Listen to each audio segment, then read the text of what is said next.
Il est 3h12. Le frigo vient de s'arrêter brusquement et ce silence est plus bruyant qu'une rame de métro à l'heure de pointe. Je suis là, assis sur cette chaise en bois qui grince, celle où le vernis s'écaille un peu sur le bord droit, tu sais, là où je pose toujours ma main.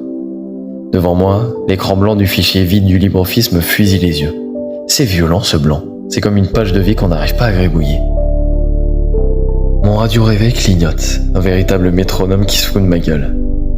J'ai voulu écrire sur l'absence, sur le vide, mais tout ce que je vois, c'est le bord de ta tasse de café que t'as laissé dans l'évier. Il reste une trace de rouge à lèvres, un demi-arc de cercle, couleur brique séchée. Et je n'arrive même pas à la laver. C'est con, non? C'est juste de la céramique et des pigments, mais si je frotte, c'est comme si j'effaçais ton dernier passage ici. J'ai aussi avec moi une boule de papier froissé à côté de mon coude. Dedans, j'avais écrit « Le ciel est gris sans toi ». Quel cliché. Quel naufrage. Le ciel s'en fout, il fait sa vie de nuage. Mais je pense que le vrai problème, c'est l'odeur de ton shampoing aux amandes qui s'accroche encore au col de mon sweat gris que je porte actuellement. Celui que je ne veux plus laver parce que j'ai peur de redevenir juste moi. Je me lève pour aller chercher un verre d'eau, mais je m'arrête devant le miroir de l'entrée, parce qu'il y a encore ce post-it jaune collé sur le coin. Ta main, ton écriture un peu penchée qui disait « N'oublie pas le pain ». On est mardi.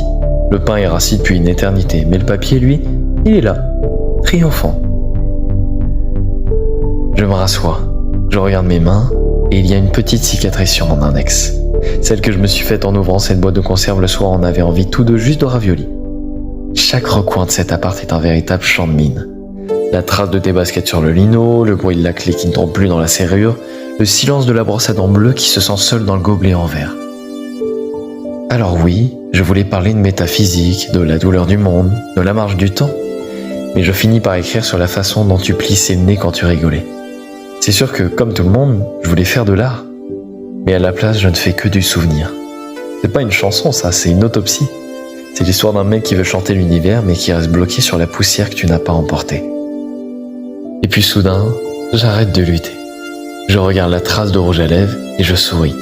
Parce qu'au fond, c'est un cadeau. Ce n'est pas juste du vide, c'est la preuve qu'il y a eu du plein.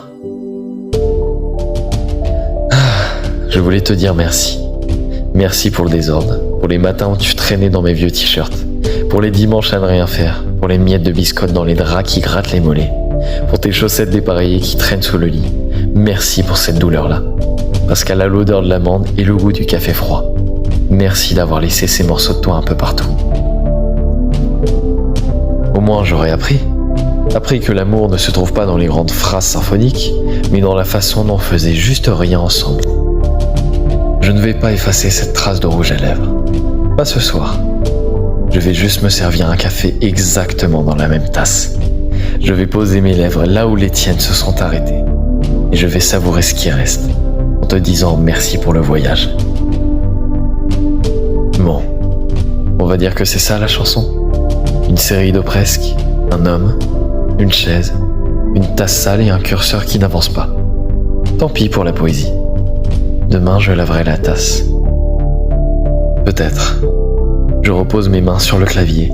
Mes doigts ne tremblent plus. Le fichier LibreOffice n'est plus vide. Il est plein maintenant. J'ai juste écrit. Merci.